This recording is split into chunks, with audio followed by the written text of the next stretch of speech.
Young people, they represent the majority of the population in most developing countries and are often directly exposed to the effects of climate change, conflict, exclusion, or economic instability. It is also established that there are still difficulties for young people to be heard and to influence decision-making processes. So today, being the Human Rights Day, the Commonwealth Human Rights Initiative took the commemoration of the day to the Kanishi Kingsway cluster of schools.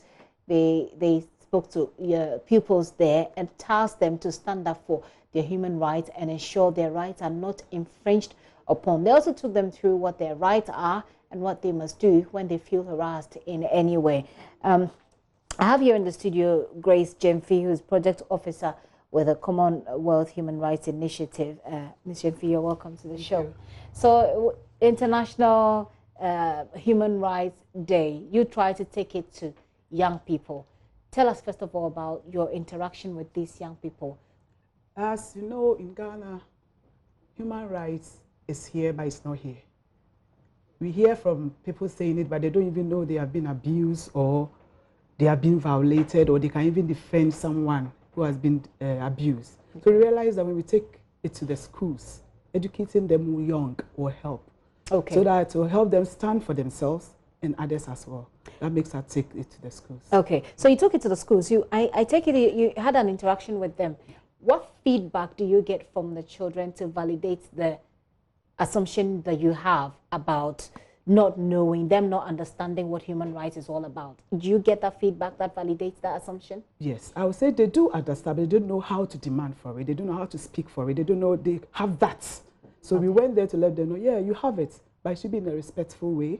You should have your responsibilities as well. You can't demand for your rights when you don't keep your environment clean. Okay. That you have faulted there. So you took it there that way. Okay. Yeah. So let's assume that I have those children or those students, those pupils that you took the message to today, watching us right now. Share with us the message that you took to them really, and what you want them to take out of this conversation if they're watching us. Yeah.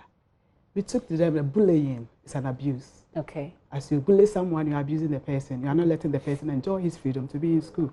So in as much as an individual must enjoy the rights, others must also enjoy their rights too. Okay. We also said that the environment must be clean because the world belongs to them in future. Okay. So if they don't keep the environment well, then it means they are abusing the environment, which is not going to serve them well in future. Okay. So if you call one or two here, they will tell you, now I know my rights, but I know my responsibility as a youth.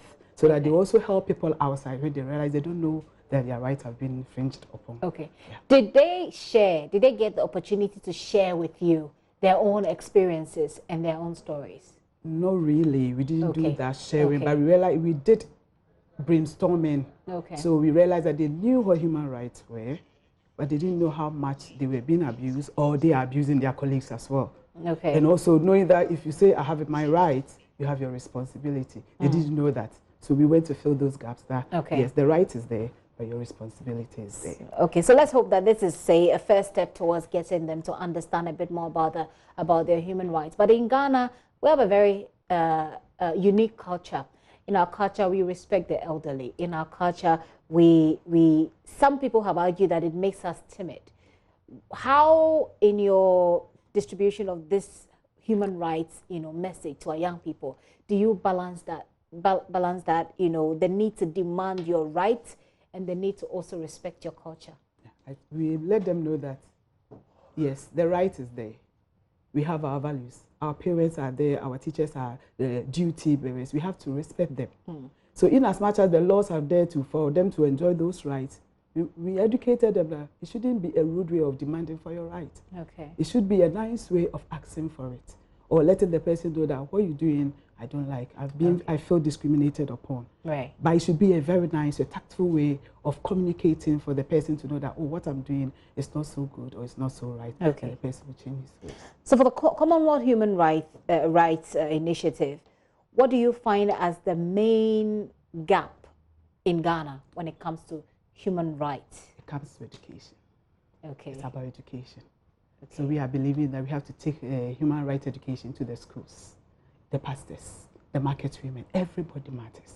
When we take these things to them, having time to explain them so that they know what they are and the responsibilities that goes with it. As we do this, I think we don't have a problem again. But the education is so limited. And over the years, what would you say has been the achievement? I mean, where were we?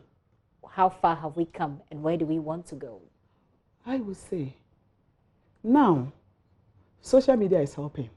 So when you saw the two tractor drivers being molested by the police officers who were to protect them, we spoke against it. Okay. When the two policemen were shot by those men, we spoke against it. No, they can't go bare churches. They can't go without any protection. We have to provide some. So I think we are moving on, but it is very slow. It's very slow. Yeah, so we need education, and we need platforms like this to promote human rights. Certainly, the platform is here. We're here to champion anything human rights, anything about human development. We're here for it. But what should we now do? You said that we're progressing steadily, even though it's slow. What then should we do if we need to speed it up, or going forward as we commemorate Human Rights Day today? What are some of the steps that we need to take as a country and individually? The theme for this year, Human Rights Day, is youth standing up for human rights. So youth standing up for human rights. Okay. So we have to stand up. When you see an abuse, speak about it. Okay. As you do that, we are moving forward. But if you think it's not about me, it's about her, or it's not about, then you are not helping. But if you know what it is and you see and you talk about it, I think we are making headway. Okay. So that's the future of it, talking about it, standing up for it, but not in a rude way. Not in a rude way, certainly not in a rude way. You will go for your final words if you have any. Okay. This goes to teachers, I would say duty bearers. The world is watching. Let's be mindful the way we handle our youth. They are the future leaders. And as we educate them and bring them along, they will help us a lot to achieve a good and a peaceful environment. A good and a peaceful environment, human rights, nobody should be abused. Now stand up for your rights, stand up for the rights of the other people. In as much as you're being mindful of our culture, respect and everything, you should stand up for your rights. Well, let's hear, thank you very much, Grace, for coming. Grace Jemfi is Project Officer with the Commonwealth Human Rights Initiative. Let's hear from head of the Commonwealth Human Rights Initiative, Africa, Mina Mensah. To commemorate the day with students and pupils of Kingsway schools, cluster of schools at Kaneshi. So what we did today, because when you look at the UN High Commissioner on Human Rights, her speech, it focused so much on the youth and the role that they can play. And if you look at the hashtag for this year's celebration, it says that stand up for human rights. And obviously, it's the young people who are the up-and-coming generation. And if they understand the basics, they know what their rights are, what their responsibilities are, then they can respect their rights and respect the rights of other people. And when other people's rights are also being abused, they can help to ensure that there are remedies. So we came to the school to commemorate the day with them and their teachers.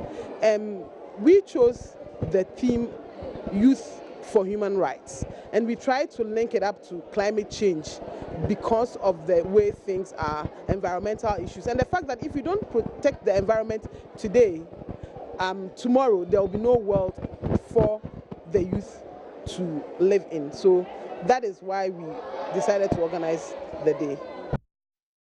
Quite an intertwined commemoration. Whilst we protect people's human rights, we're also protecting the environment within which we exist. So happy Human Rights Day to everybody, all of us passionate about human rights. I just got a final message here from Apia J in Sunyai. He says, sometimes I wonder how some people think, what human rights should an armed robber who has shot and killed another person enjoy? Are you wondering? That's a very interesting conversation that can be had.